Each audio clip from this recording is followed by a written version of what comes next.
As the last bell rang, the sky outside the school was already turning a shade darker than usual.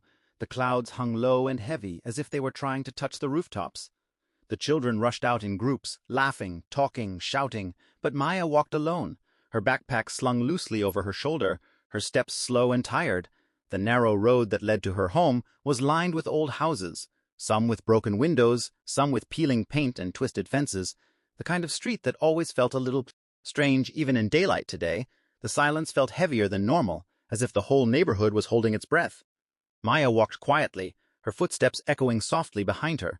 Every time she took a few steps, she felt like someone else was walking too. But when she turned around, the road was empty. Only a long stretch of cracked pavement and flickering streetlights. She tried to walk faster. The air felt colder brushing against her neck, like invisible fingers pulling her back. The sound came.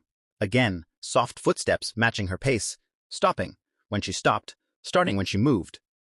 Maya's heartbeat grew louder. She whispered, "Hello," but her voice was swallowed instantly by the heavy silence ahead of her. A streetlight flickered violently, buzzing, like an angry insect, and beneath that dim light she saw a tall shadow standing perfectly still, its shape long and thin, too thin to be human.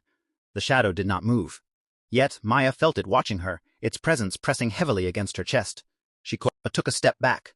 The shadow stretched as if reaching toward her, but there was no one there, no figure, no body, only the outline moving on the ground, as if it belonged to something standing in a place she could not see. Maya wanted to run, but her legs felt stiff, cold, fear creeping from her ankles to her throat. She whispered, "Please, please go away."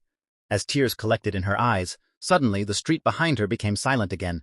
No footsteps, no wind, only the faint hum of the broken lights. She forced herself to walk, her eyes fixed on the ground, refusing to look up, refusing to see whether the shadow followed her. But every few seconds the sensation returned that someone was right behind her, inches away, breathing softly in the dark. When Maya finally reached the main road, the sound of cars and people burst back into the world as if someone had turned the volume of life back on. She gasped for air, her hands shaking, her heart thumping like it wanted to break through her ribs. She looked back.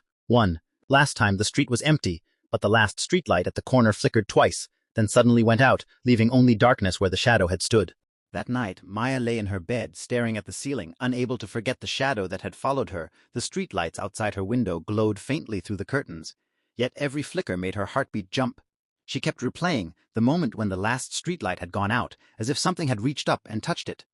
Maya tried to sleep, but every time she closed her eyes, she felt the same cold breath on the back of her neck, the same presence standing inches away, watching silently.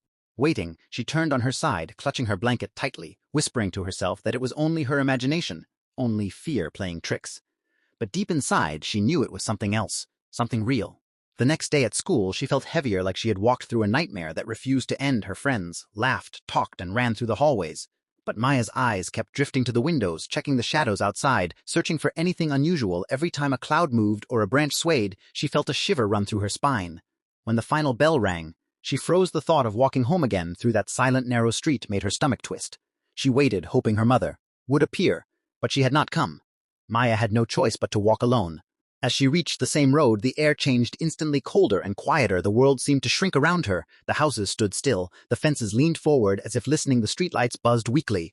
Maya walked slowly, her eyes scanning every corner, every crack on the pavement, every shifting shadow. She kept repeating in her mind, "Do not look back! Do not look back!" But fear began to crawl up her spine like icy fingers, and she finally turned her head just a little, just enough to see the edge of something tall and dark, slip behind a wristed gate. Her breath hitched. She stepped backward, her shoes scraping softly against the ground. The shadow peeled away from the gate, stretching itself thin across the pavement, as if it were alive, reacting to her fear. Maya wanted to scream, but no sound came out. The shadow moved closer, not walking, not sliding, just appearing slightly nearer every time she blinked. She whispered, "Leave me alone." Her voice trembling, the shadow stopped for a moment, then pulled back slowly as if it understood her fear. Its shape flickered like smoke, struggling to hold itself together. Then it pointed its long, dark arm toward the corner of the street, the safe end of the road where the main lights were glowing. Maya stared, confused. The shadow was not reaching for her. It was guiding her, urging her to leave. She stepped forward cautiously, and the shadow moved back, keeping distance as if making a path for her every few steps. It appeared a little ahead of her, pointing again toward the brighter road, toward the place where life and voices returned. Maya walked faster, her breathing uneven. The shadow never touched her, never blocked her. It only watched, making sure she kept moving, until suddenly she reached the end of the street, where cars and people filled the air with noise and warmth. She turned around slowly, expecting to see the tall shape. But the shadow was fading, melting into the wall of an old house, its outline softening until it vanished completely, like it had never existed at all. Maya stood still, her fear loosening like a knot being undone, slowly, gently. The street behind her remained dark, but no longer felt alive, no longer felt dangerous.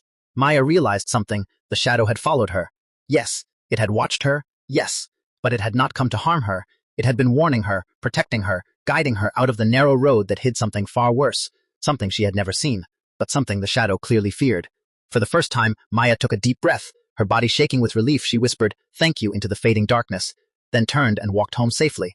Her steps steady, something in the air felt lighter, and for the first time since the night before, she felt that she was not alone in a frightening way, but in a strange, unseen, protected way, as if something in the shadows had chosen to watch over her, not to scare her, but to save her. And that night, for the first time, she slept peacefully, knowing that some shadows follow not to haunt but to guard.